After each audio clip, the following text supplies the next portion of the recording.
किसी गवाह द्वारा दिए गए सबूतों को सिर्फ इसलिए पूरी ठुकराया नहीं जा सकता क्योंकि यह अतिशयोक्तिपूर्ण है, सुप्रीम कोर्ट ने दोहराया।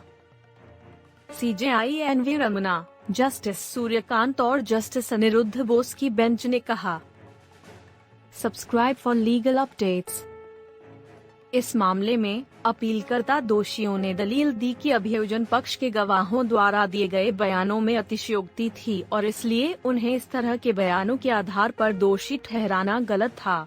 प्राथमिकी के अनुसार मृतक की मौत आरोपी द्वारा फेंकी गई एक कुल्हाड़ी से हुई मौत के कारण हुई और पोस्टमार्टम रिपोर्ट में उसके व्यक्ति के सिर पर केवल एक चोट आई है। हालांकि अभियोजन पक्ष के 3 प्रत्यक्षदर्शियों ने दर्शाया कि पहले आरोपी ने अपने सिर पर कुल्हाड़ी के 2 वार किए और फिर सह अभियुक्तों ने मृतक के बाएं कान पर भी 2 बार कुल्हाड़ी से वार किया। अभियोजन पक्ष के गवाहों द्वारा दिए गए बयानों को ध्यान में रखते हुए पीठ ने देखा कि भले ही मृतक पर कई कुल्हाड़ियों के वार की अतिशयोक्ति को छोड़ दिया गया हो, लेकिन आरोप है कि आरोपी ने कुल्हाड़ी से लैस होकर पीड़ित के घर में प्रवेश किया और मृतक को उसके सिर पर मारा और की सिर की चोट के कारण उसकी मृत्यु हो गई थी और पूरी FIR और अभियोजन पक्ष के गवाहों द्वारा बयान में ये अविवादित था।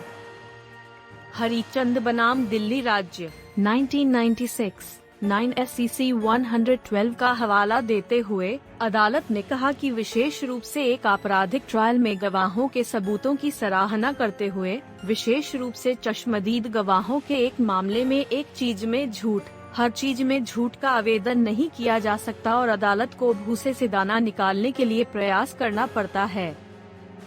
अदालत ने अभियुक्तों उच्च न्यायालय द्वारा बरी किए जाने के खिलाफ की दलील को भी संबोधित किया कि यदि 2 विचार संभव हैं, तो उच्च न्यायालय को ट्रायल कोर्ट के फैसले में हस्तक्षेप नहीं करना चाहिए। हालांकि इस तरह के एहतियाती सिद्धांत को चित्रित नहीं किया जा सकता है कि धारा 378 CRPC के तहत बरी होने के खिलाफ एप्पल की आकृति यह देखने के लिए सीमित है कि क्या ट्रायल कोर्ट का दृष्टिकोण असंभव था या नहीं। यह समान रूप से अच्छी तरह से तय है। बरी होने के खिलाफ एक एप्पल में सबूतों को फिर से प्राप्त करने के लिए उच्च न्यायालय की शक्ति पर कोई रोक नहीं है। Thank you for watching.